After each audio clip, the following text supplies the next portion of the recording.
This episode is brought to you by the members of the You Run Podcast Network. All of their shows and our own can be found at yourunpodcast.com, along with links to our socials and to our shop. So please head over to yourunpodcast.com today and find your next podcast experience. We are the home of entertainment. You always did have more balls than brains.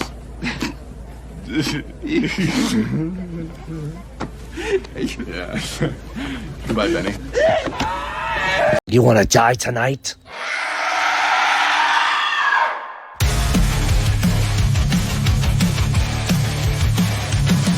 The dad jokes Chantel sets the scene. I hang on every word lost in the screen. Your passion for fear is contagious enough. You make me believe in Mark's overblown roundups. You run podcasts or a movie review, unveiling facts and playing games too. Your words paint pictures of darkness and dread, leaving me grinning long after I fled. But go! To do what won't die.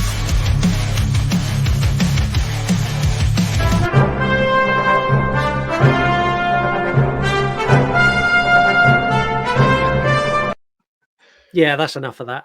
Hello and welcome to Horror Movie Review from the You Run Podcast, the interactive horror movie review show where you pick the movies, you pass opinion on absolutely everything, including us. My name is Scott. My name is Mark. And we are your hosts each and every Monday as we make your commute to work or your lunchtime or whatever else you do better. Because Mondays suck and we make them not suck as much. Well, we try. We try. Like I said, we're an interactive show. And if you want to be part of the show, head over to yourunpodcast.com. And there you'll find links to all of our social media or search at You Run Podcast on any social media platform. And we'll probably pop up in some capacity.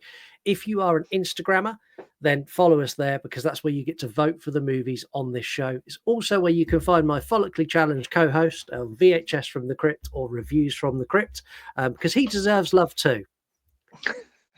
I don't feel like the follically challenge bit was necessary, but okay, I appreciate the help.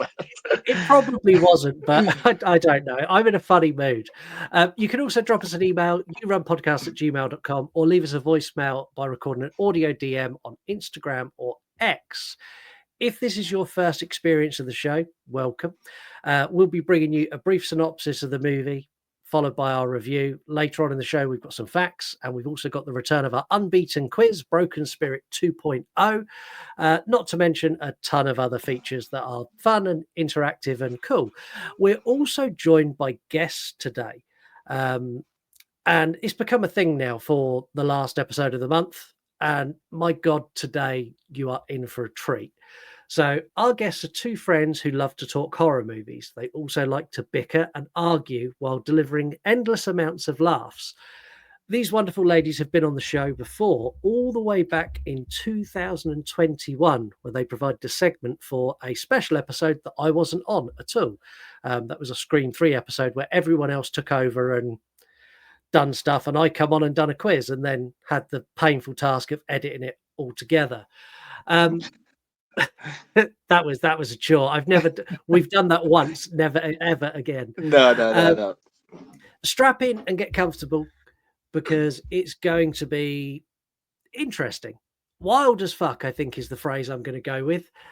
It's our pleasure to welcome fellow Sharknado completionists, Chantel Well, we're not there and Katie. yet. Well, no, nor are they. They're not as far as we are. Welcome to the show, Katie and Chantel, the hosts of the horror-friendly podcast. Welcome to my house, baby, take control now. We can't even slow down. We don't have to. We were trying to do HF and it didn't work. So. Hello. How are you? Yeah.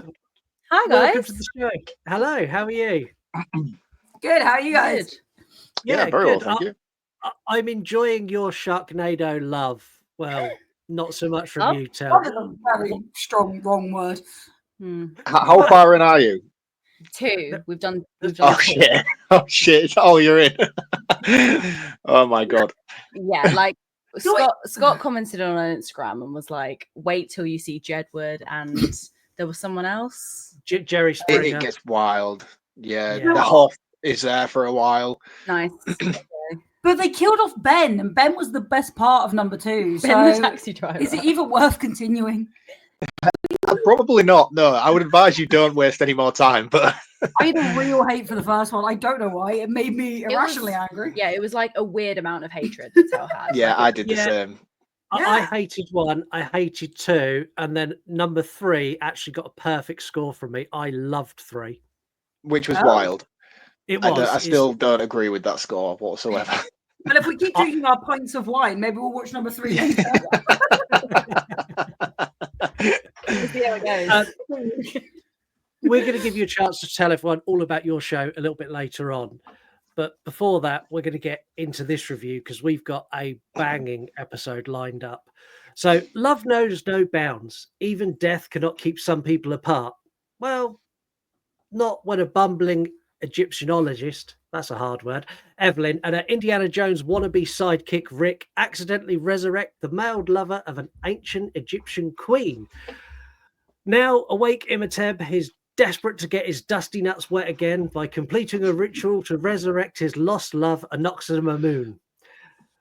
You're right there, Mark. You nearly lost it then. Yeah. You keep going, mate. Okay. You're reading the right description, not the porno version. Is that gone? Only problem is he needs the body of Evelyn to place her soul into. Question is, can Rick, Evelyn, and Evelyn's dopey brother stop the ancient order or work with the ancient order to stop the undead resurrected from performing the ritual before he becomes invincible? I'm sure you all know what we're doing, but if you don't, today we are covering The Mummy from 1999.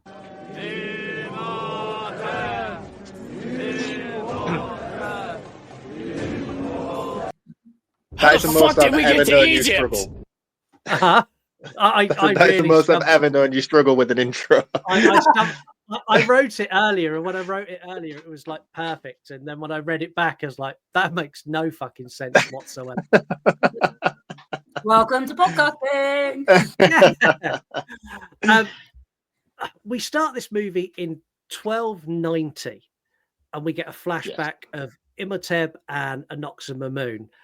I'm going to say it now. She's a hoe, and he's a bad man. I mean, that's a bit judgy. That's valid. Is it? You don't know this guy. He might be a right dick. She might have reason to be like falling in love with the hunky balls man. Like, because this is the thing. Back in what was it, 1290? Yeah. Like, let's guarantee she did not marry her husband for love. That was a forced marriage. Most probably. Exactly. So, like, she probably is falling for this hunky guy because he isn't the person she was forced to marry. Like, I'm going to defend that, like, finding love out. Because, love, marriage wasn't love. Yeah. Like, I mean, I'm going to be honest with you all here. I don't actually think the mummy is a bad guy in this movie. I don't think he's a bad guy. I think he's misunderstood. He's misunderstood. I could fix him. Oh, no. You mean Hercules? Okay, that gives me a good idea where this episode's going. It's a whole story about him just trying to get back with the woman he loves and the woman that, like, all of us have lost a loved one and wanted to bring them back from the dead. Like, yeah, of course, I've done that before. Guy. He's doing the most human thing, grieving. Yeah. He does grieve for quite a long time. So well, that's they get caught doing the nasty. Well, not even doing the nasty. He touched her and rubbed some paint off, and the king goes absolutely ballistic and has her. Well, she stabs herself to save herself from being killed, and he gets mummified alive, has his tongue cut out, and then they throw the scarab beetles on him and close the top. Like, that is not a way to go. No. I'm just saying the crime doesn't fit. Like, the punishment doesn't fit the crime. No, yeah, that's savage. Not when we all know that king. Yeah, again, did not marry for love. Like, God knows what that poor woman had to go through. Yeah, I think times were a little bit different. I don't think you would have got away with this kind of punishment today, but I think it's very brutal the way they take him out. And considering like the rating on this movie, I wasn't quite prepared for how graphic it was so early on, especially with like the suggested nudity and stuff like that as well. I'm sure this movie was aimed towards like younger audiences when it came out. Yeah, I've got some bits in facts about the nudity because there's actually a pair of testicles in this movie that blink and you miss it. I certainly did. Actually, yeah, I'm completely missed that. yeah. Well, But again, are you sure you're watching the right one? Yeah, I'm gonna say, judging by your intro, I think we might have been watching the wrong movie. God damn, what have I watched? No, But Mummy. The mummy and daddy. No, I found facts and then I went back to check, and there is definitely a shot of testicles in a PG movie, which shocked me a lot. That it's still in there, Right. Not Yeah, that's out. mad that you got through.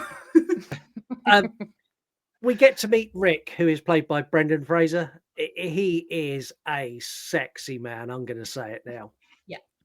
For sure. Yeah. Like this is the most like no denial. maybe just the two of them, but they're like the most attractive. You would say it's like the most attractive cast just ever. Like So you said two of them. Who's the other two? well, you know, like Rachel Weisz and Brendan Fraser. Like they're both just insanely beautiful in this film. It's I ridiculous. thought you meant the mummy you were trying to fix. Well, that's another issue.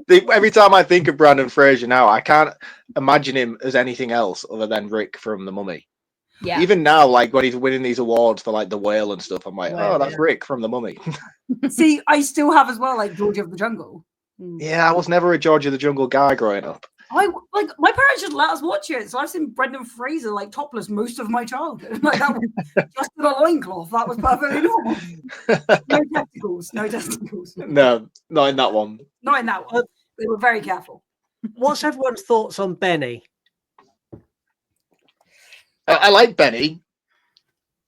Of course you do. Why do you like I do Benny? like Benny because he's just trying to survive, isn't he? I mean, he's a coward. He's not somebody you would want by your side in this situation. But I just feel for him, man. He gets done dirty at every turn, and he deserves it, undoubtedly. But still, he has that little bit of charm about him. Like that opening scene where they're part of the French Foreign Legion. They're being stormed down by the army. And he's like, "Are you with me, Benny?" And Benny's like, yeah, 100% in." And then as they get closer, he just like goes, "Nah," drops his rifle and runs away. It's like, you dick! You've just left him to die. Coward. He's the one that gets chucked off the boat as well, isn't he? He is, yes, yeah. He's the one who just basically sides with the highest payer at every turn. Yeah, he's like this is clearly like he's ended up in this role in his life. And he clearly just wants an office job. He just wants a 9 to 5. Like he would have been better as a librarian. Like he was not for the adventure. No, he's not cut out for the survival lifestyle. No, still a dick though, because he was like, yeah, okay, he's like highest bidder, but yeah, it was all just greed in the end. So. It was. And like I really like this opening scene where you get like I forgot, and me and Mark spoke about this off the air. I completely forgot this bit at the beginning where he finds Hamanatra first and you get the face come out of the sand. I forgot any of this was in this movie. And I was like, I don't remember this. Oh, oh shit, he found it like ages before. All of this just gone. Didn't remember a thing. I don't remember a single thing about this movie. The first hour build up, I was like, yeah, okay, right. Maybe that's just not fresh in my memory. We spend an hour getting to like the Lost Village or whatever it's called. And I'm like, right. So then the second half, I'm like, yeah, they're going to do this. They're going to do that. I'm just thinking about The Mummy Returns. That's the movie I grew up with, is The Mummy Returns. And when none of that happened in this film, I was like, have I even seen The Mummy before? I don't remember the last time I watched this. I would have been a kid. Because again, like we grew up with it. Yeah, I only watched this a couple of years ago. Okay. Yeah, because I didn't remember shit. And I was like, oh, it's Brendan Fraser, Mummy. Yeah, obviously. And then as I was watching it, as you say, I was like, yeah, a lot of this is new to me. Yeah, 90% of it was new to me. I remembered the opening bit and maybe the last 30 minutes, if that, maybe 20 minutes at best. But everything in between, the hour and 40 minutes, I was like, I did not even know this existed in this film. It's excessively long as well. This movie is excessively long. I could cut 30 minutes from this and tell the same story easily. Easy. You say that though, but I don't feel like there was a lot that I would have personally wanted to cut. I didn't feel like there was any particular point in the movie that was dragging. it was all changing quite drastically from location to location. It never felt slow, and I never wanted the movie to pick up the pace and get to the next segment. I enjoyed it. When I first put it on, I even messaged you. I was like, fuck me. The Mummy's like 2 hours and 9 minutes. What the fuck? But I didn't feel that when I was watching it. I did. Oh, did you girls? It definitely could have been sped up. You definitely will. Yeah, okay. I'm on I my made it own. like Then. fucking 10 No, minutes. I love a quick to the point film. But it was like you say, like he found it so much earlier in the film, and then also we had to sit there and watch a sunset for ages, and then watch them race across. And like again, it's not that those weren't relevant scenes and good scenes, but it's like they could have just been sped up. But also, why were they waiting for the Lost City 100 yards away from where the Lost City was going to? Like, wait closer if you're on a time limit. Dear God, like just logic. Yeah, but then we wouldn't have got the cool camel race if they'd have done that. Well, exactly. But you know what I mean? It's like they could have other ways, but it's just one of those things. You're like. You definitely, or like again, how many nights were they there? Where they had like sleepovers with the Americans, and it was like you didn't need like several sleepovers, just one. No, I do get that. Yeah, I don't get why they kept going in and then coming out and taking breaks and stuff. Like they could, once they were in, they could have stayed in, and the movie didn't need to keep pulling out in order to progress further. I do get your point in that, and that I didn't notice it at the time, but now you do bring it to my attention. I'm like, yeah, actually. That's a fair statement. They do keep coming out in various increments as well. I'm like, but again, I suppose you could use the logic that they use the mirrors to light up the tombs. So when the sun goes down, they do have to get out because it's too dark. True. And I think it's realistic that an archaeological dig, like even with this, where they're just exploring tombs, isn't a one-day job. But it's still one of those where it's a movie. Like we allow for some unrealism.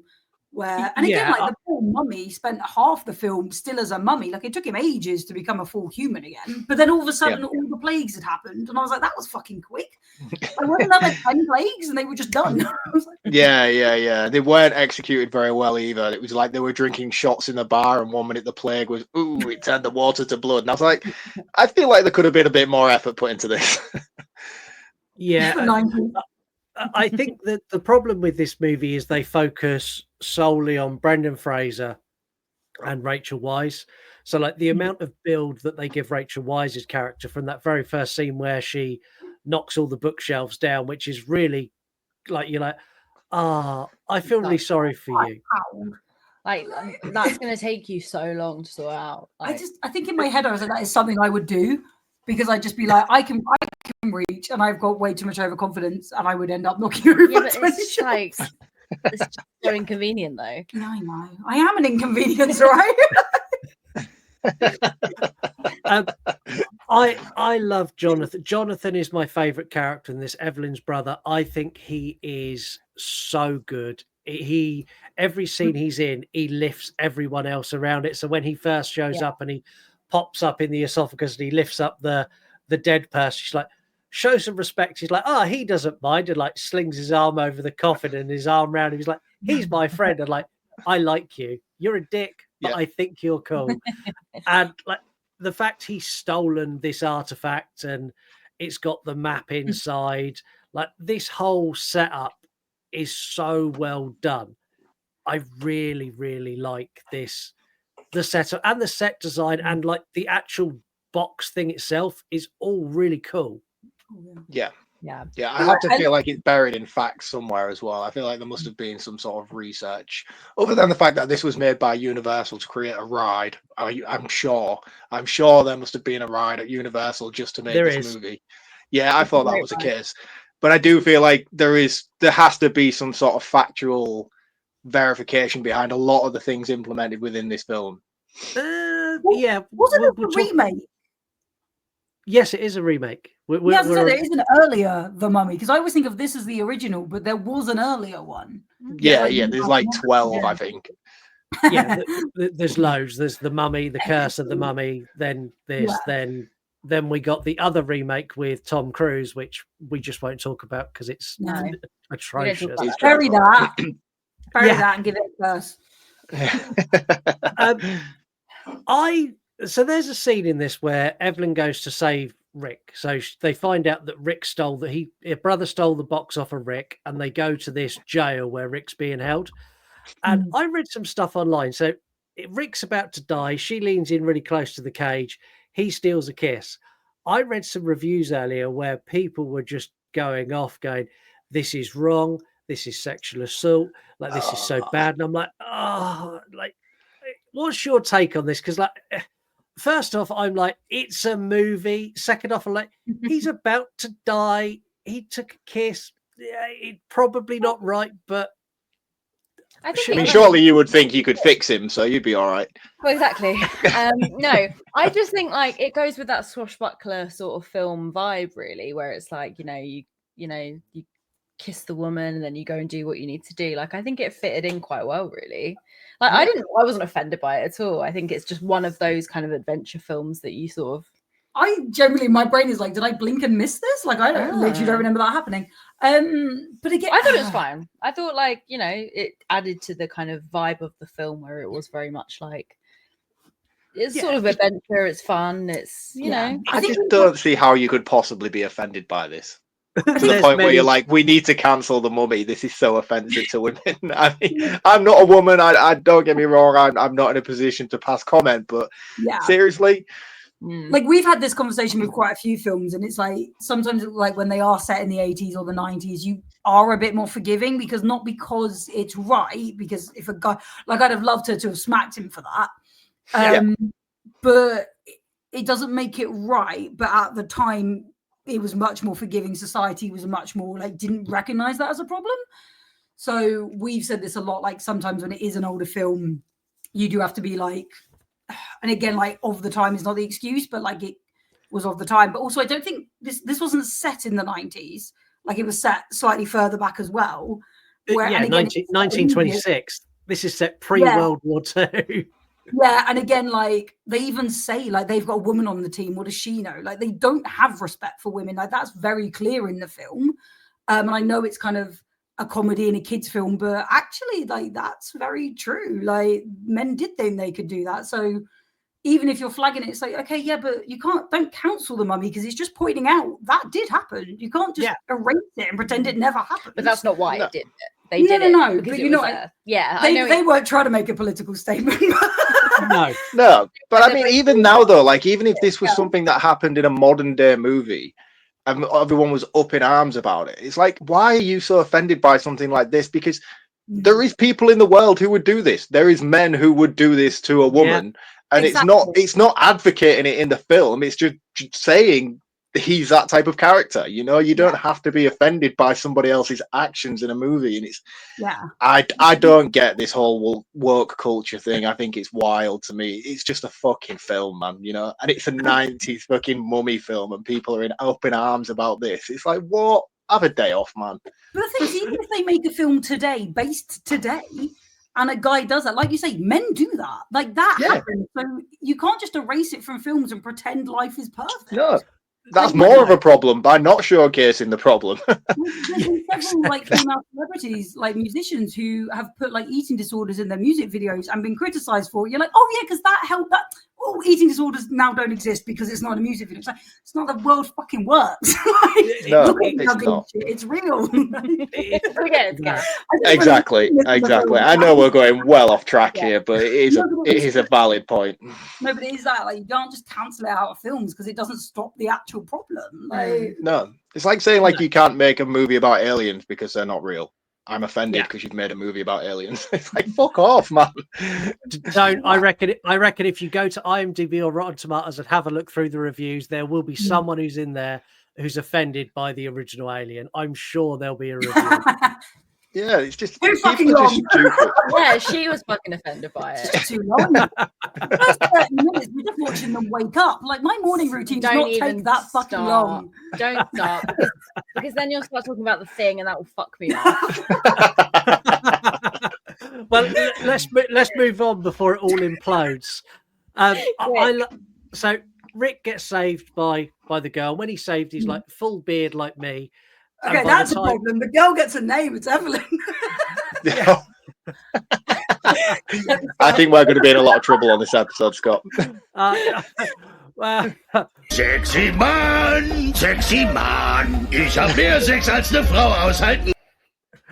Anyway, when he gets saved, he's got a full ass beard, and when he gets to the dock, he is clean shaven and very handsome. And she does the she's going, I wouldn't be interested anyway. He's an absolute yeah, okay. He's not a savage at all. I quite like him. Would you girls? What do you think? Brendan Fraser, hot? Fraser, he seems like the nicest guy. Like, again, between him and the brother, do you not want to go for a pint with them? Yeah. Oh yeah. I think there'd be a right laugh on a night out. Exactly. Yeah, like, absolutely. Bring Rachel Weisz along, and yeah, everything's good. Swing. But it is funny that somehow he did manage to find a barber after getting hung. And he had a great haircut and like suddenly just looked Yeah. I was like, what happened? Like, Yeah, he looked $1 million. The two main characters are very like beautiful. It's Hollywood. They're aesthetically attractive. beautiful, It's Hollywood. like- Yeah. Epitome of Hollywood. We get on the boat and they're going to where they're going, and this is where we meet Benni again, and we also meet the Americans. Now, the Americans in this movie are the most stereotypical, like full-on that's how they're portrayed. And the thing is, like, throughout the 90s, this is, if you had a British team and an American team, the British team are like, oh, hello, we're going to find this. And the Americans like, fuck yeah, we're going to go with our shotguns and blow everything up. Like, there's no need to do that, but I do find it funny. Oh, it was hilarious. So they were just taking the piss out of themselves. Yeah. I think the thing for me was like, there's that one guy on the American team that looks like the Wish version of Brendan Fraser. And I kept thinking about that scene in Zombieland 2, do you know, where Jesse Eisenberg has that like knockoff version of himself. And every time the two of them were on screen, I just couldn't help but laugh. I was like, this is brilliant. It's also really funny that you got an English team and an American team, obviously going to a foreign country to pillage an ancient art. Absolutely no credit to the locals who are doing half the fucking work. No. It's so real, and then just being absolute assholes about it the entire film. It's almost like it's based in history. And then even the English brothers like, oh, I happened upon this. It's like, you stole. You absolutely stole. Yeah. So pretty much they've nailed us in America perfectly. Yeah. We just rock up, take what we want, and go. Yeah, they got it right. Well, you won't get nothing back. Like, wow, we are shit. we get the camel race, and I'll be honest, I've got nothing to say about the camel race apart from why this was the most I just don't understand. Is a camel actually faster than a horse? Because I just didn't buy it. I thought camels were quite slow. I googled, it is. Camel can run faster than a horse, a lot faster as well. It's because there's Gatorade in their humps, so they just. It's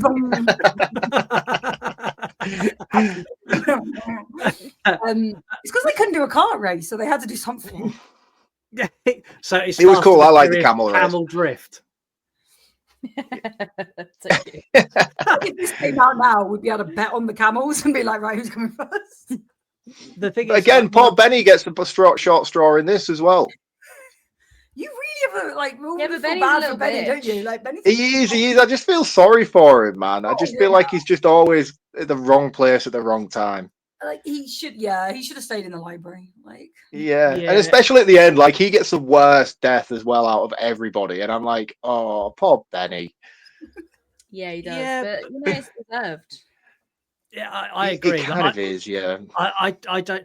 Benny's the sort of person that you would meet on a night out, and after 3 or 4 pints, you'd go, "You need to go away, otherwise this night's going to end very badly for you." That's who Benni is. He's a round dodger. That's who Benni is. Yeah, but Benni is the guy who, when it's his round, goes to the toilet. That's who Benni is. He goes to bed, sleeps with socks on. He's that kind of guy. He just gets energy. He goes to bed with his socks on. Oh, okay. We're learning a lot about you tonight. This is interesting. We are. I'm just saying loads of shit. It's fine that even if he wears the socks, Katie can fix him. It's fine. Yes, this is true. You love a project. Yeah, it'd be fine. They both go and do their own digging. The Americans find the Book of the Dead, and the British find the actual mummy. And then that night, Evelyn nicks the book and starts reading from it. It's like she's never seen The Evil Dead. And she just reads Right. out loud from the book. Well, she would have done this. It's filmed in 1920s, so Yeah, but she's also the librarian with all the information. Yeah. Like, The clever how does one. she not know not to read from that book? and she even says before it is a book of the dead because it's not gold. I'm like, okay, I'm so maybe don't read this version and go and find the gold one. But you not And find this- it weird that the book of the dead brought people back to life and the book of the gold killed people? Yeah. It's like the only Yeah. one is like backwards. And the other thing I always find this weird in movies, how many times do you pick up a book and read it aloud? You pick up a book If and it's you read it in magical, your head Yeah, all the that's true. time. if it's magical, if it's a spell, yeah. Yeah, but well, it's like it is going back to the Evil Dead, isn't it? Like, Yeah, why the fuck would you read that? Fucking Eric from the reboot. Like he's such a twat. Yeah, He is a dick in that movie. he is. It's the same as this, like there was Chantel hates Eric. effort. There was so much effort put into doing the wrong thing. Like he had so many warnings. Like, Yeah. and it's the same thing. Like Yeah. all the Book of the Dead, they had to physically dig it up. Like, and amazingly, the librarian who knew everything was the smart one didn't know not to read it, but the American did, who unfortunately didn't tell anyone that before he fell asleep. Yeah, like they read it and the mummy comes back and we get that first kill where you get the scarab in the guy's face and like that's awful. Like of all the Yeah. ways to go, like that's the one where I'm like, oh no, like rip Yeah. my head off, like throw me down a pyramid, like anything, but do not let a bug get under my skin and start eating me. Ugh. Right. No, Yeah. it gives like full alien vibes. It Mm. reminds me of that scene in Evolution where it's like, take the leg, take the leg. Has anyone seen Evolution? The Dave Yeah. Duchovny movie with the aliens? That's cool. No, okay, you girls are just like, yeah, I have no idea what you're talking about. No, I have. Like, Have you? Yeah, like we watched Yeah, it. it's got like Stifler in it and stuff. It's like a really cheesy movie Yeah, that it's- everybody hated when it came out. Yeah, don't take the Yeah. leg on a runner. Yeah, Yeah. And then no, it just clicked as you said leg. I was like, yes, I have. yes, okay. Sorry. Oh my god, the wine's coming out. Sorry, I was trying to make it as subtle as possible, but it wasn't. Anyone who's watching this on YouTube, it is now like watching the movie Cocktail. I was Like just live. about to say. We didn't have time to get Sorry. the shaker, so we're just going basic. Yeah. Yeah, No, that's fine. just this is cancel us where- there, it'll be fine. Yeah.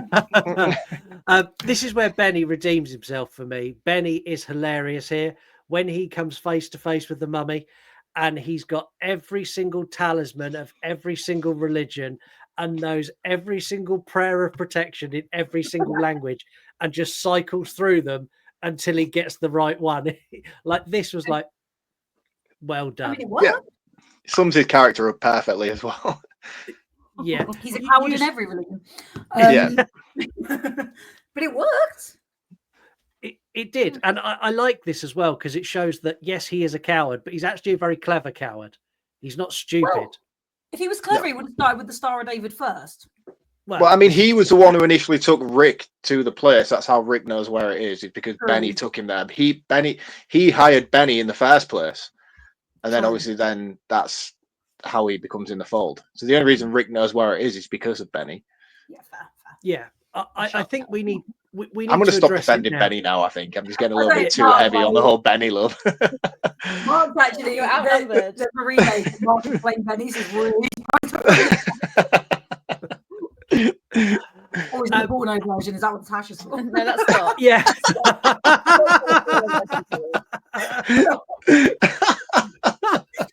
Right, so- Oh, it's our Quite very right. own, our No, very she's own getting Ron fucking Jeremy. mouthy after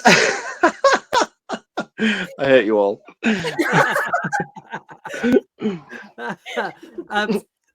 How do we all feel about the CGI in this movie? Oh, it's so bad, but so good because it was I the think it's 90s. all right. I actually think I think it's not that bad at all. I've seen movies that have come out around a similar time of this that have not held up half as well as this movie has. This is it. Like, I think it's still pretty solid. bad, but it's held up, like you say, a lot better than a lot. I mean, people talk about Jurassic Park and they go back and say, like, yeah, Jurassic Park looks so real. Like, if you actually go back and watch Jurassic Park now, it is very noticeable the elements of CGI throughout that first film. people still glorify it as being like the greatest thing ever. I don't think this is too far off. I mean, it's nowhere near as top quality as Jurassic Park is, but I think in terms of holding its own over the years, I do think it still looks pretty good. There weren't a moment, I mean, and I watched this on 4K as well, which usually highlights even more the fucking glaring problems with CGI, especially dated ones. And I still thought it looked fine. There was never a moment where I was like, that's ridiculous, especially considering how much there actually is throughout this film. And I've seen it quite a few times since I've watched it when I was younger, and that's never been something that's I've pointed out where it's been like, oh, that's fucking stupid. Like it's very much like you're kind of immersed in it, so you don't really sort of feel like, you know. But I think that's it. I think it's bad, but it's good. But I think there is, like you say, it's aged a bit better than most, but it's also like that childhood nostalgia where you're like, it's supposed to look like that because it's a 90s film and it's a childhood film, and like again, I think it's held up, you know. It's held up, but we also like I wouldn't associate this. Like again, as a kid, this would have been a horror film, but we're watching it now, and we're like, I'm not scared of it. Oh, I don't know that beginning bit that's fucking scared me as a kid, and like when he gets mummified. Oh, sorry, right? Yeah, that's pretty bad. I thought you meant the kiss, and I was like, well, all kisses are scary when you're a child.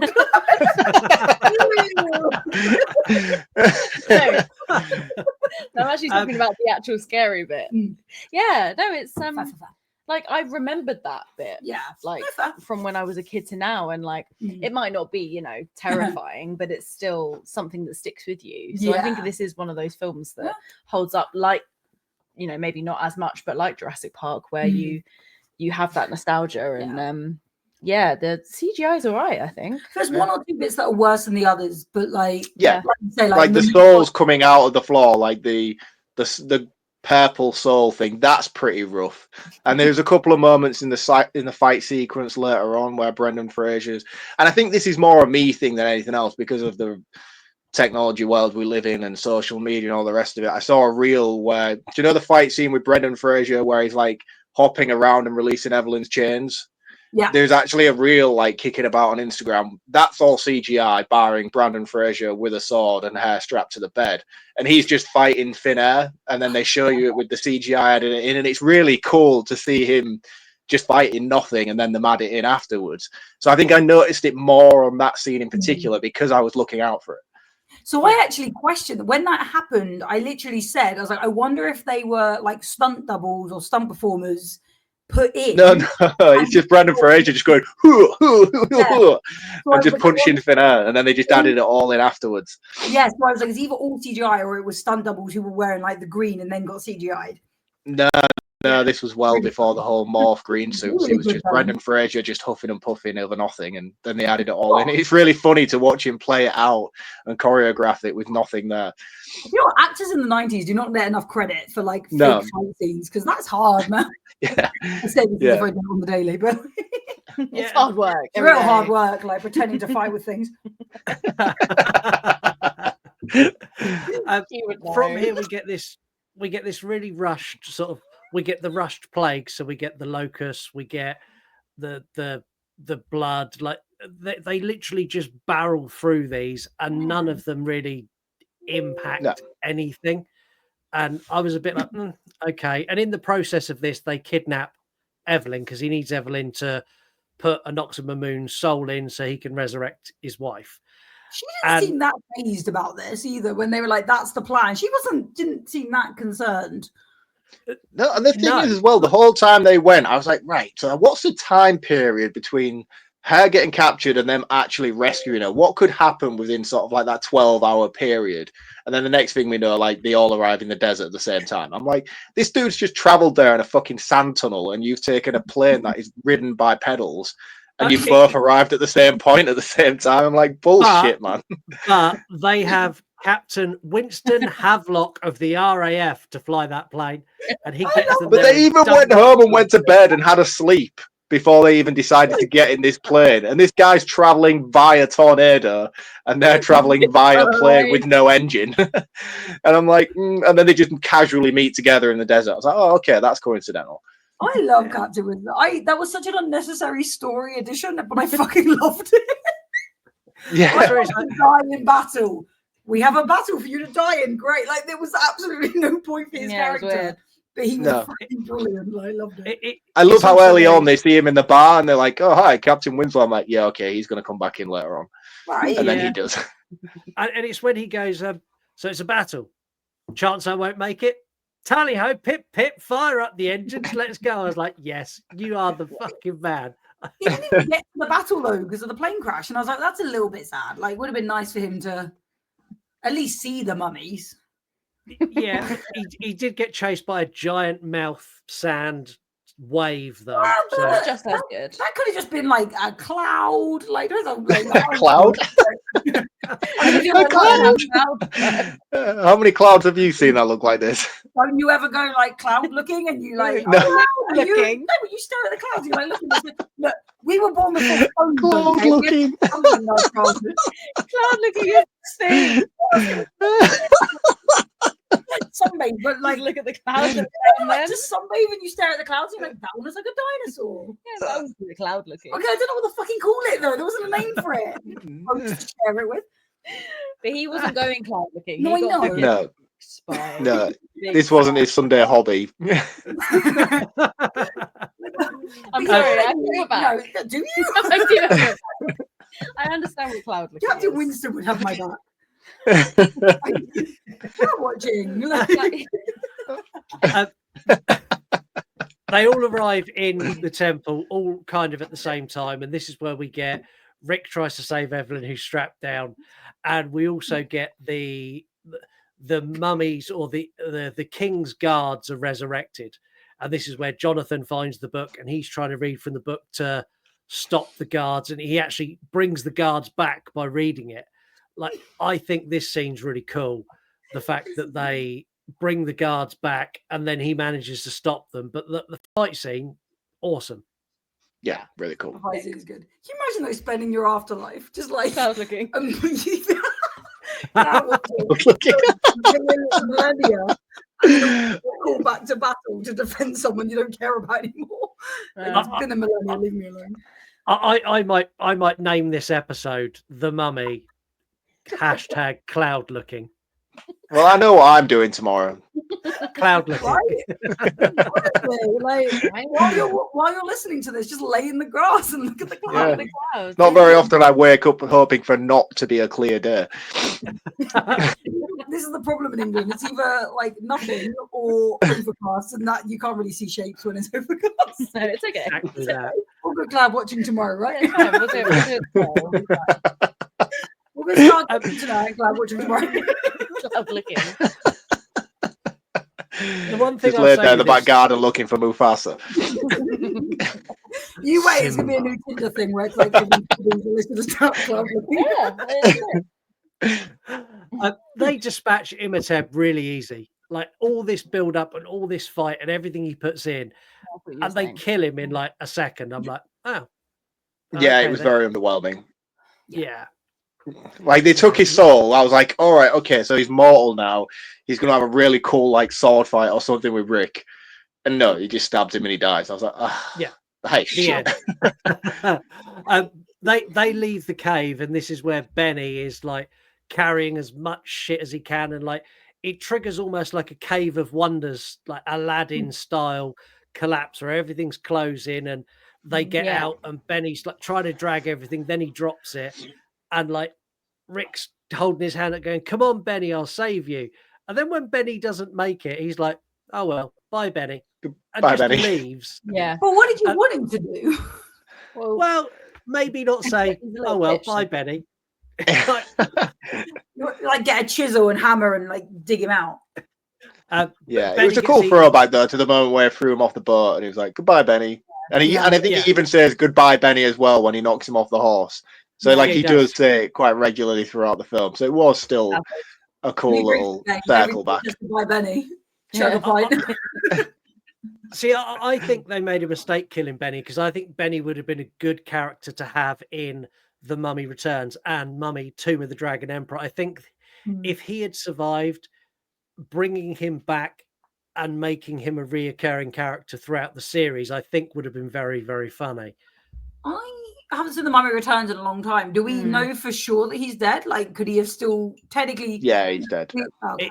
He gets eaten alive by the scarabs. He's definitely dead. I was gonna say, because like I know that's what it looked like was going to happen, but he could have like become god of the scarabs or something. Like the movie ends.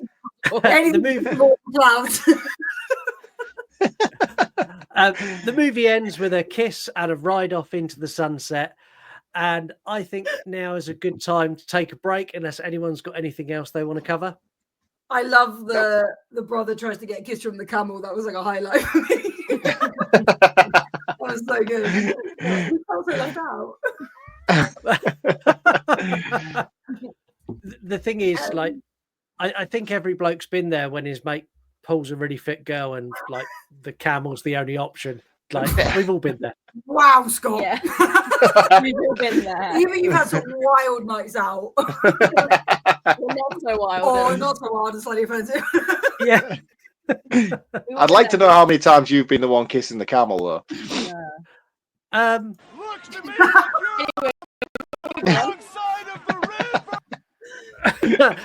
Let's take a break. We're going to call it there.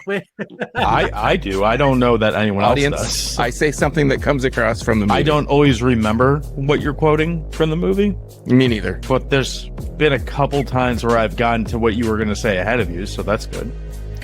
The Dewey Pod Monster podcast is something truly unique. Hosted by John and Sean, this show brings you everything you could possibly want about consumption, whether that's craft beers, TV, film, video games, or just general banter. These guys nail it every single week.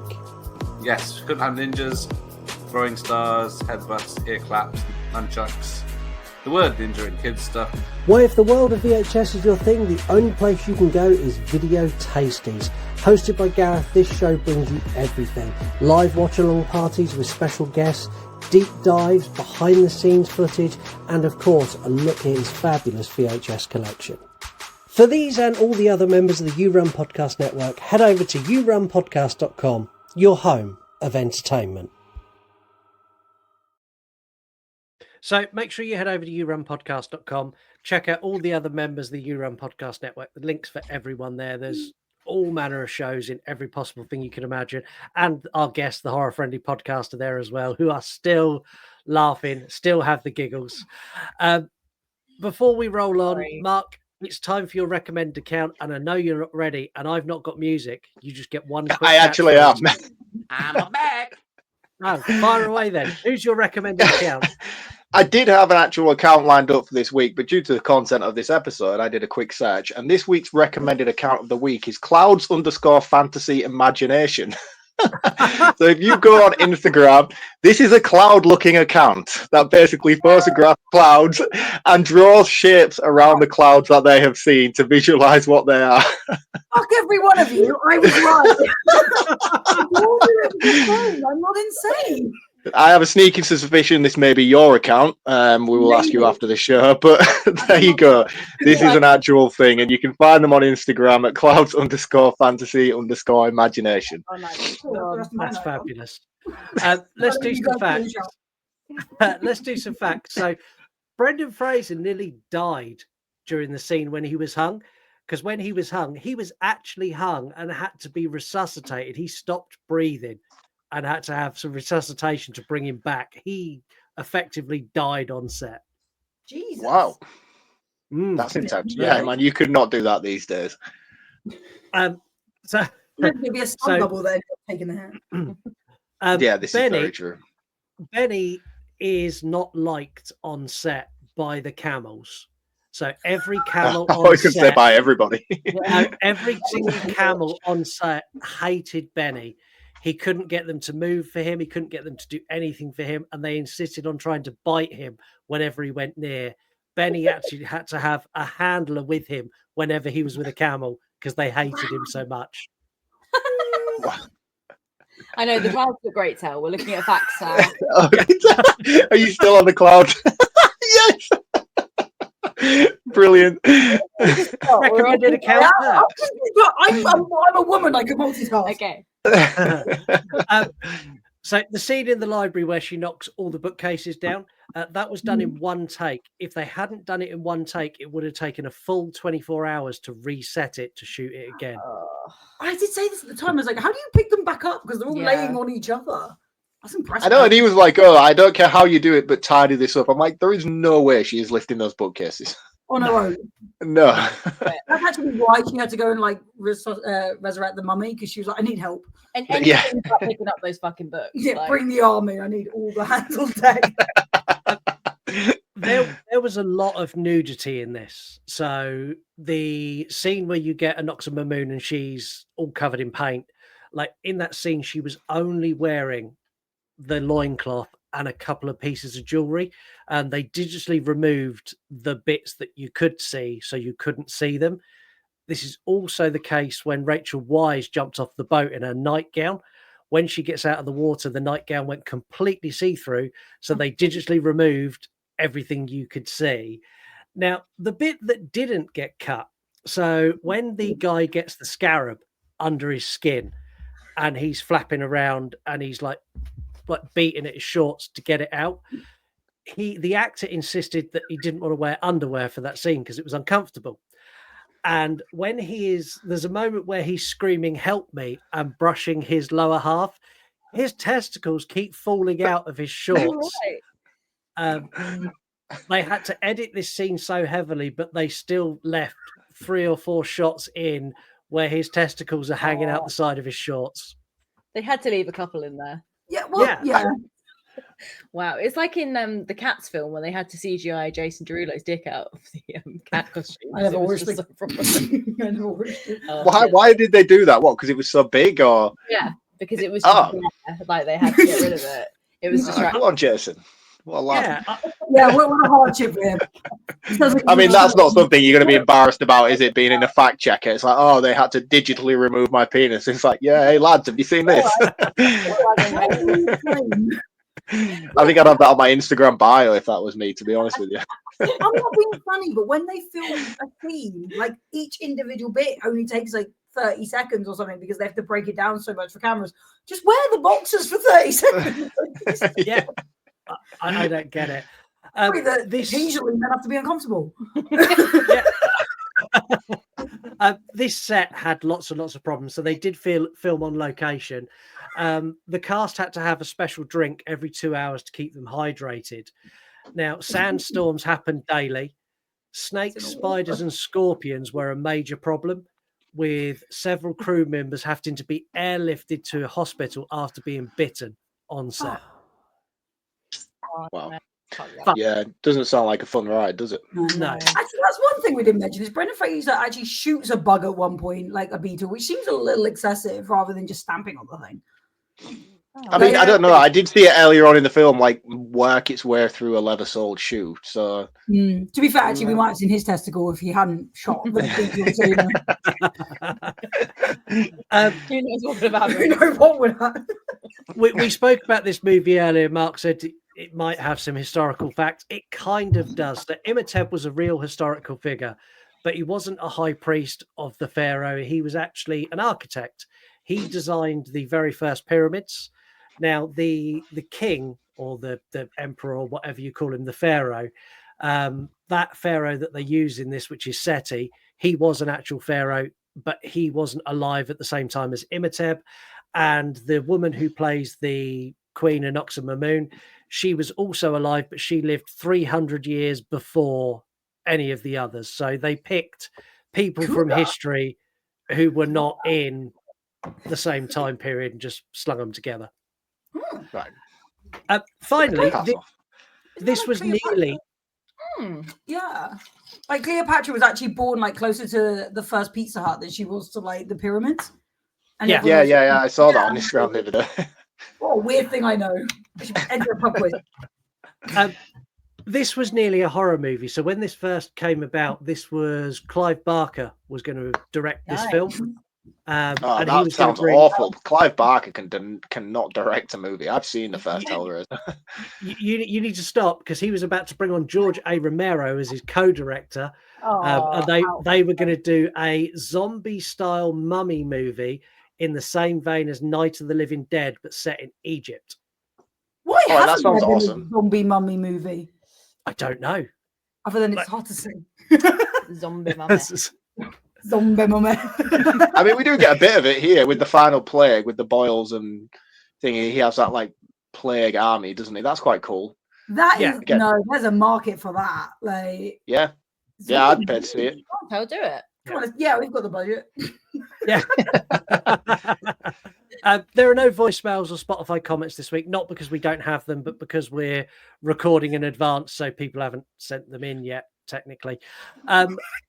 We have a new feature, which we done last week, and we're going to do it again. It's called What Are You Looking At? So we posted this picture on social media and simply asked what the cast members were looking at. And we had a lot of response to this. Bear in mind, I only posted this today. So the first one we had Monster Nero NJ, Austin Powers dancing in his pants.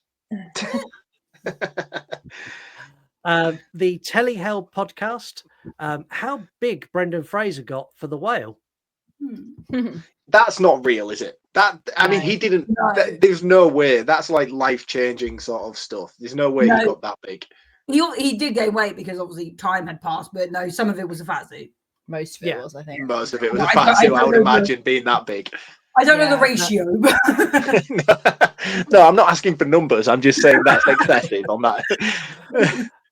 We got Nate Mare, the right side of the river. We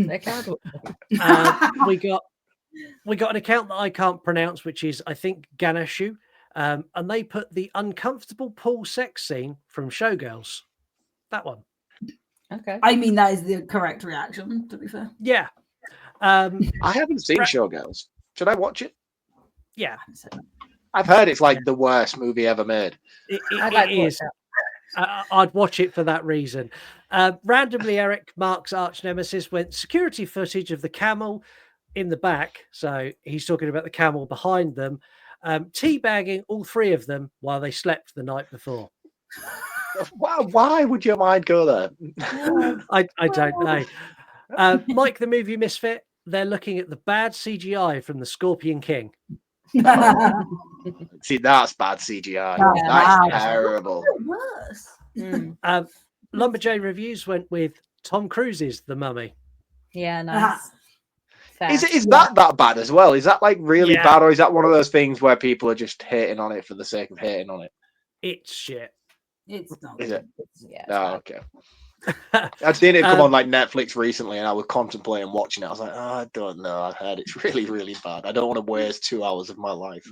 Just don't. If you want, just go onto YouTube and find like best bits of The Mummy with Tom Cruise. You'll get like a 3-minute video, and it's done. All right, okay, I'll do that instead. Dissect That Film Pod when they're looking at Las Vegas. The Activist Cosplayer, again, some shameless promotion. They're looking at my massive board game collection. And finally, that's impressive. I From think the whole one nerd. we got this one about 3 seconds before we recorded, and I frantically rushed to get this in. Old Dirty Bastard. Oh my God, they're looking at Scott because he's pierced down there. Why even show that picture as well, man? I don't need that. It's a banana. Why have you got the insinuation is enough. What? I think it was just the. As I was it the other testicles they were looking at?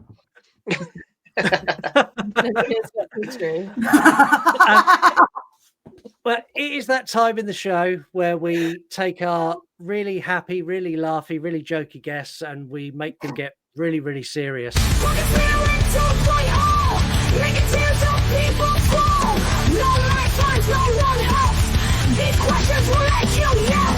Broken Spirit 2.0, making tears of people flow. No lifelines, no one helps. These questions will make you yelp. Broken Spirit 2.0, making tears of people flow. No lifelines, no one helps. These questions will make you yelp. Broken Spirit, broken spirit, broken spirit, broken spirit.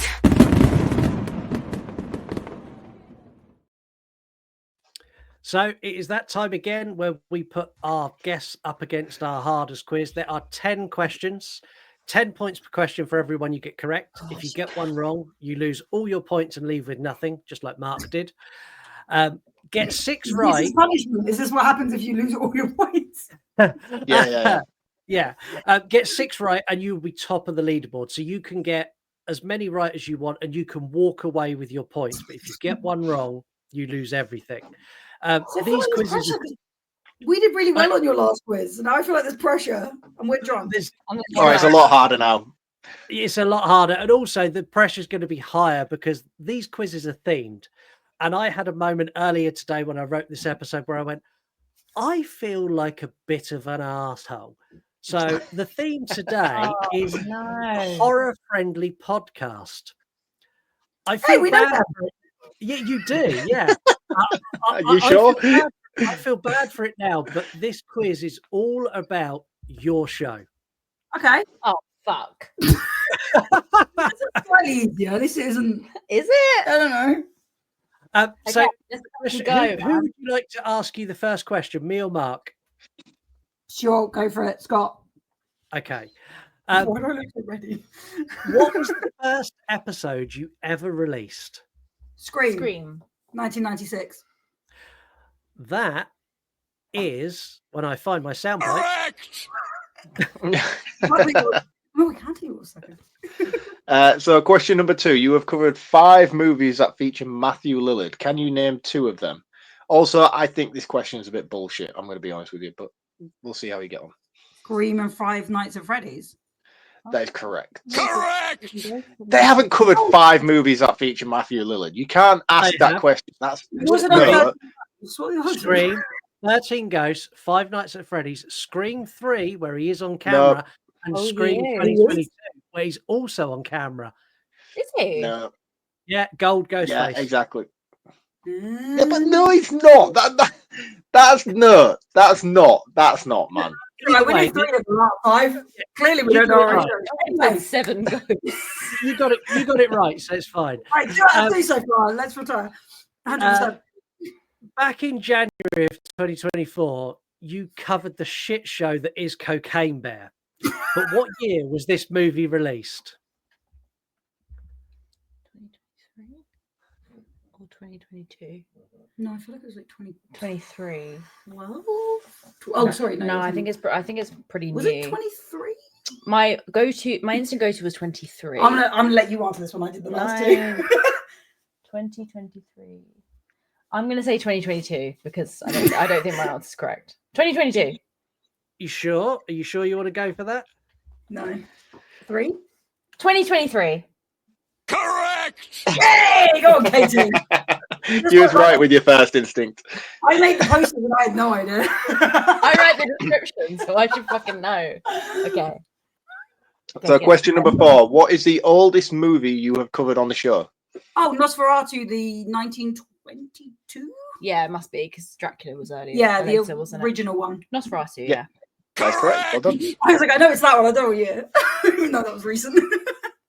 Question number 5. If you get this right, this will put you in tied for first place at the moment. In March 2022, you covered a movie starring Johnny Depp. What was it? Sleepy Hollow. Sleepy Hollow. Correct! I think it's Wow, you guys know your show very, very well. I hardly know what I did last week. Only because the other one was way earlier and we've only done 2. So question number 6. You gotta be fucking kidding me is a line from what movie you covered in February 2024? Last year, February. You've got to be fucking kidding me. Just remember at the moment you're currently tied in first place, so you can walk away and stay at top of the leaderboard. If you do guess and you get this question right, you're currently in the lead. If you get it wrong, you will walk away with 0 points and join me quite comfortably at the bottom. I'm assuming I can't open the spreadsheet. No. No. Wait, February 24, and it was, you've got to be fucking kidding me. That's correct. Oh, I think we quoted it in the post. Can you remember what kind of movies you did in February? Did you have the theme that month? Or no, we don't do theme. We did quote it in a post, didn't we? Was it? You did Okay, quote can in you a post. was it just us 2? Was it us 2 and Charlie? I'm not going to tell you. I will tell you that the movie you covered came out in 1982. No, I know it, but I don't know it. So 1982. We put it in a post. Could have been. And it's something like stupid. Like it's. You have already mentioned it on this podcast tonight, by the way. Yeah. Yeah, you have. It'll be The Thing or Alien. It'll be The Thing, I think. I think maybe The Thing. The Thing? The Thing. Is that your final answer? No, we're too late. He's already put his soundbite in. That's it. You guys are in the lead. Yeah, but now we still can't lose it. Okay. Is it me? Yeah, it's me. Mm-hmm. Yeah. It is you, yeah. Question number 7. Excluding your Fright Fest episodes and including 28 Days Later, how many zombie movies have you covered on the show? 1, 3, 5, or 7? Wait, 1, 3, 5, or 7? Are we counting One Cut of the Dead? That is very much a zombie movie. Well, you say that, but is it? It is, yeah. I would consider that a zombie movie. Yeah. Okay, hang on. No. Wait, what were the options? 1, 3, 5, or 7? Yeah. The only person I've ever known on the quiz to get out a pen and paper. Sorry, did you say excluding or including 28 Days Later? Include that. I just love how far into this quiz you've got. The seriousness in the tone of the two of you has changed drastically. That was Night of the Living Dead. 28 Days Later. What was the one with the yellow school teacher? Oh, Little Monsters. I would have said 3, mate. Little That's bang on. Monsters 4. What else have we done? Well, we're already closer to.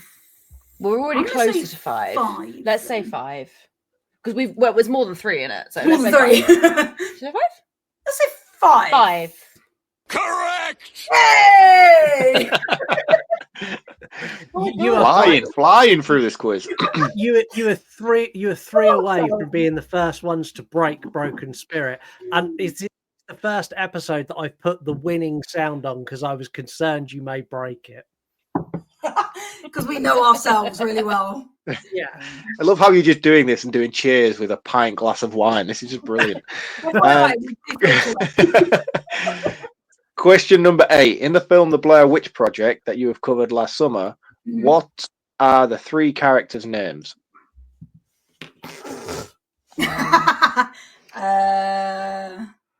You can walk away and take the top spot, or you can take a guess. There's definitely a Heather. There's Heather.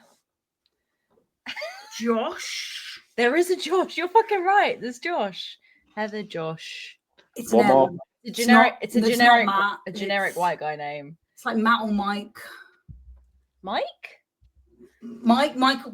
That sounds. Do we do this, or do we just take? I don't know. So what have you got so far? What's your thoughts? Heather, Josh.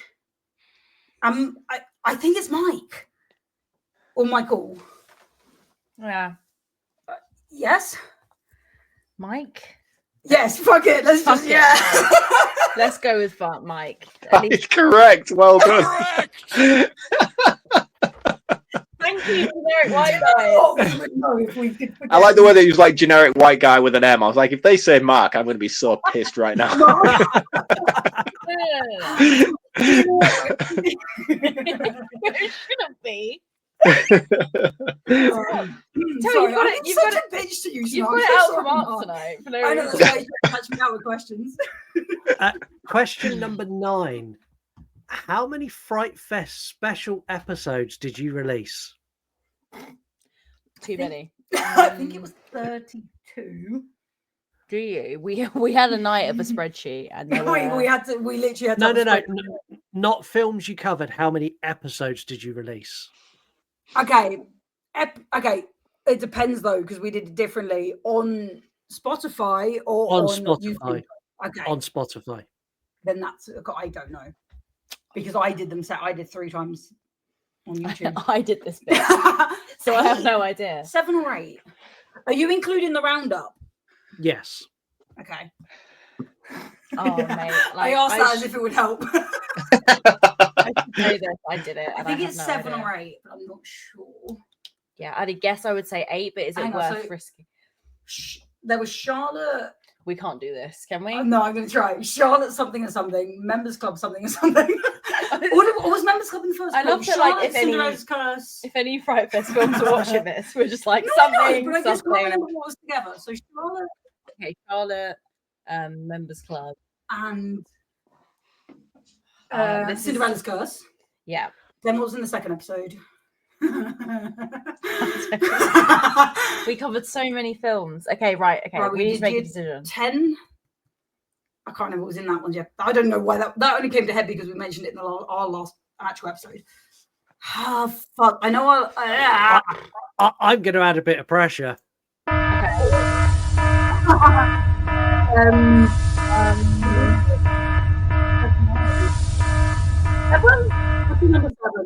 Fuck it. No, he's looking nervous. I think it's 8. Was it 8 with the roundup? I think it's 8. Was it? What are you going for? 7 or 8?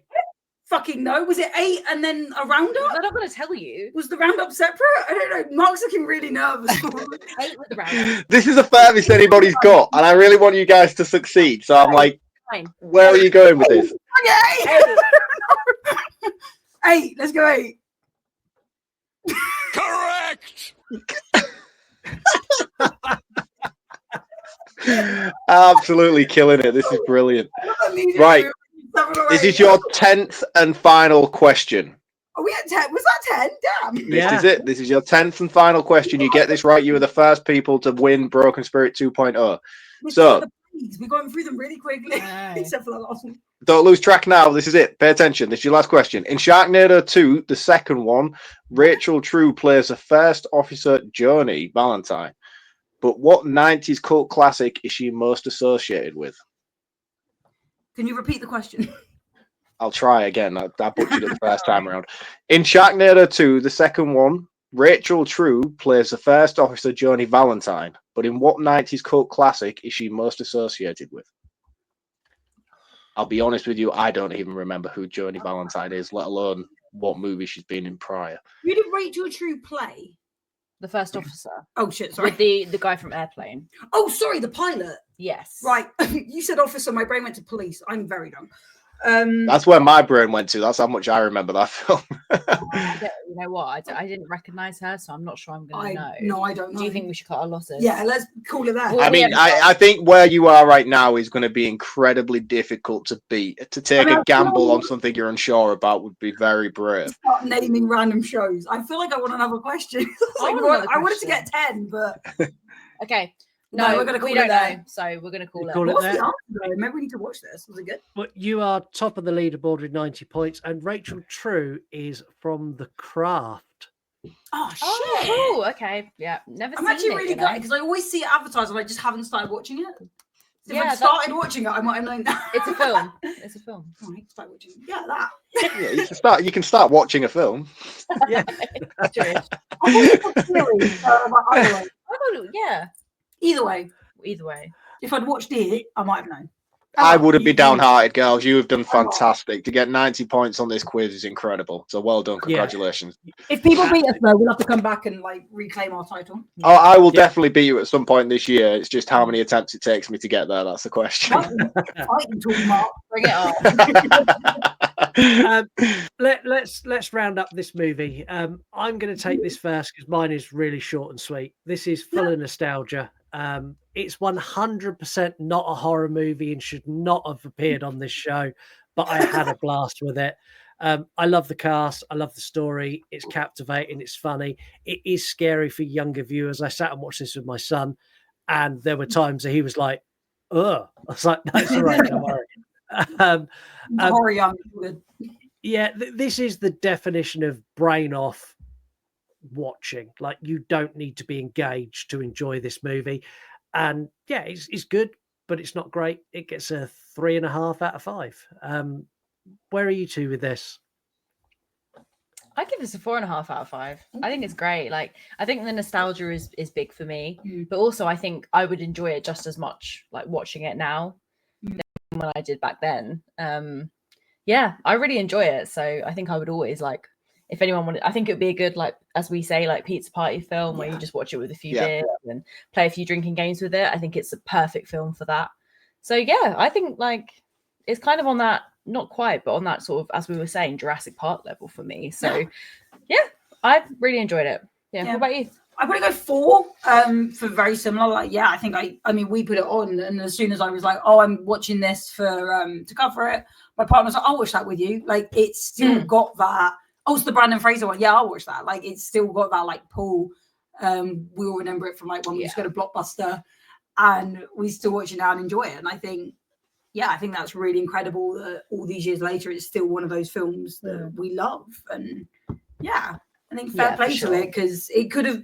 I think the thing is, it could have been done in a bad way. It could have been racist. It could have been aged badly. It could have been, like we said, like, is it problematic? I would say no, but I think they did like enough right, or everything right, that actually it still stood the test of time. Yeah, and we almost find the CGI charming rather than like picking at it. I think that's good.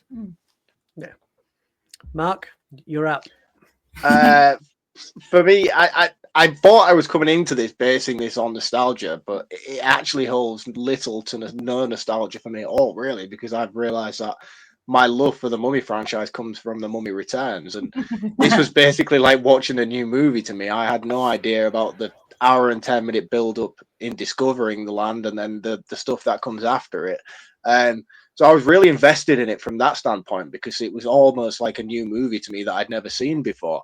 I knew the characters well, and I knew where the plot was going, but I didn't know the progression and what it took to get there. So I was really invested in it. I think it holds up very well. I think the CGI holds up very well. I think the casting is great. I think the comedy is a product of its time. I think it's very late 90s humor.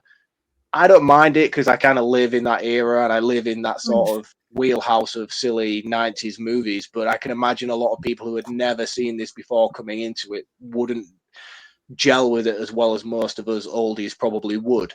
But I got this really weird feeling when watching this of when I was younger, my dad introducing me to Indiana Jones and the Indiana Jones movies. Like, for me, this is probably when my son gets a little bit older, I'm going to do a similar thing, but not with Indiana Jones movies. I'm going to make him watch the Mummy movies. And I kind of got a real warm feeling from watching it this time around. And it also made me feel slightly old at the same time. But I loved it. I had a great time with it. It's not as great as I wanted it to be on a rewatch. It has made me really desperate to go and watch The Mummy Returns, though, because I do know I love that movie unconditionally. So I'll probably watch that later on this evening after we finish recording. But I'm with you guys. I'm sort of somewhere between a 3.5 and a 4. I think because it's The Mummy, I'm probably going to go higher. I'll give it a 4, even though it probably doesn't deserve that much of a higher score. But yeah, it's great. It's great. If you grew up with these films, you're going to love it on a rewatch. If you haven't, I think you would still enjoy it as a first-time watch, knowing it's a product of its time. I found it to be great. There's not really much else I can say about it. It's a 90s Universal movie. That's kind of where it is. You kind of know what you're getting yourself in for when you turn it on. Yeah. And I think they're fair scores kind of across the board. We're at the part of the show where you two girls get to sell your show as best you can. What does it do? Where do we find it? How does it work? How cool is it? Super cool. We talk about clouds for weeks. Look, clouds are cool, okay? That needs to be a t-shirt. Cool. Look, we're the kids in school that weren't cool, but now as adults, everyone's like, yeah, we weren't cool either, so we'll be your friends. Yeah. Which it's us two, it's two friends. We've known each other a bloody lifetime, taking the piss, watching films. Some of them are really serious, some of them are, Sharknado. And it is literally that we cover horror films, but we give it from a female perspective, which means, we've covered things like American Psycho, where we really took a deep dive into the abuse against women, and we got really into that like heavy topic. And then we've got other days, as you said, where we cover Cocaine Bear or Sharknado, and we rip the shit out of it. And we just really love what we do, and we hope that comes across. And we are on YouTube, we're on Spotify, and it's just us having fun. We laugh a lot. We're normally drinking, so apologies if that's not your thing. You don't have to join in. It's not encouraged. Sometimes we're completely stone cold sober, and that works too. But we release every Monday, or as many Mondays as we possibly can. And yeah, check us out because it's just us having fun talking about something we love. So we want to bring more people along for the ride. Absolutely. Yeah, and Excellent. your show's great. And I listen to your show every week, and I'm not just saying that because you're members of the network. Like I've listened to your show long before you were members of the network, and I still listen now. And the way if anyone asks what your show's like, I always describe you as you are the female equivalents of me and Mark. So you both drink, you both dig at each other. You basically you do exactly what we do, but you do it from a female perspective. And I think your show is fabulous, and everyone needs to check it out. Look, Spotify, Horror Friendly Podcast on Instagram, also yourunpodcast.com, link there to the show as well. Go and check the Horror Friendly Podcast out. That's about it for this week. Next week, we're going to be back. We're going to take on a brand new theme as we slip into a new month. And that theme is things we missed in recent years. And there is a lot. There's also a very special episode in there as we hit episode 200, where Mark went against the grain, and we're doing a super poll of movies where I picked lots of things that are new that we missed, and Mark picked 8 movies from Good 1983. movies. Yeah. So that's going on at the moment. So episode 200 is going to be good, and there's some real special things I've got planned for that episode, especially for Mark. Mark's going to have a riot on that episode. Brilliant. I'm not looking forward to that now. Like I was really excited about the episode, but I remember back in the olden days where every episode was a punishment. I feel like you're just going back in time now. Well, it's episode 200, so we're reliving like the journey to get here. So we're going to have to relive some of the shit times so we can relive the good times. It's how we grow, Mark. Yeah, no. It was a rough ride the first probably 50, 60 episodes, I'll be honest with you. I'm kind of like where I am now. Can we just stick with what we're doing at the moment? Yeah, well, episode 200 is going to be great. But until then, make sure you check out the Horror Friendly Podcast. And Katie and Chantel, thank you so much for coming on and joining us. It's been a blast. Thank you for putting up with us. You're always welcome. And what's great is like we don't edit, so everyone is going to see you as raw and as genuine as you actually are. They're not going to get the polished, edited version that they get on your show. They're going to get the two giggling schoolgirls that we've had to put up with all night. Yeah, drinking pints of wine. Literally in our 30s, we should know better. You say this, we don't edit out a lot of this anyway. Like, we edit so much of our episodes. No, but not this shit. I don't on YouTube. That'll be so much extra work. Yeah. We literally recently, like as Scott said at the beginning, horror fucking, because we kind of changed our logo because we were like, friendly doesn't really work because we do swear and we're atrocious and we giggle and drink the entire way through the episode. So why friendly doesn't help? We're just atrocious at the same time. I still think probably the crowning moment for your show for me was there was an episode, I can't remember what episode it was, and you dropped the C-bomb and I nearly choked on my cup of coffee because you hadn't done it before and you'd done it and I was like, fuck, okay, they're going there, right, okay. And I think it was from that moment. Quite a few times now, so I don't even know when the first time was. Yeah, we'll have to figure out when was our first C-bomb. Yeah, it's commonplace now. I like it. I think it's great. We love it when we meet with our American friends and it really scares them. They're like, you say that word? So that's my favorite word, but we can't say it here. And we're like, oh, it's fine. Yeah, we'll have to find that.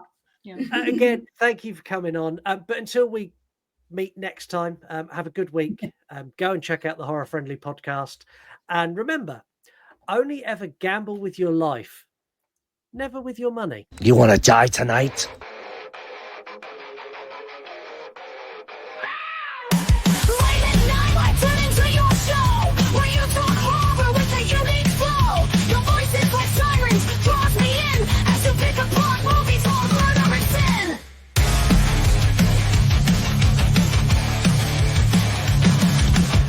Jokes you tell sets the scene. I hang on every word lost in the screen. Your passion for fear is contagious enough. You make me believe in Mark's overblown roundups. You run podcasts or a movie review, unveiling facts and playing games too. Your words paint pictures of darkness and dread, leaving me grinning long after I fled. But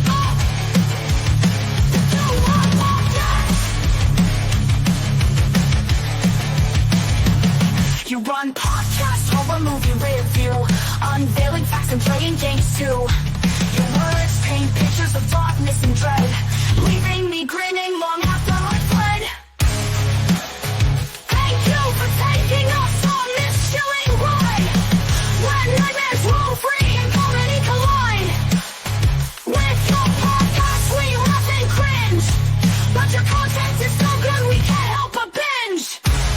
You run podcast. You run podcast. Honey, you mean punctually.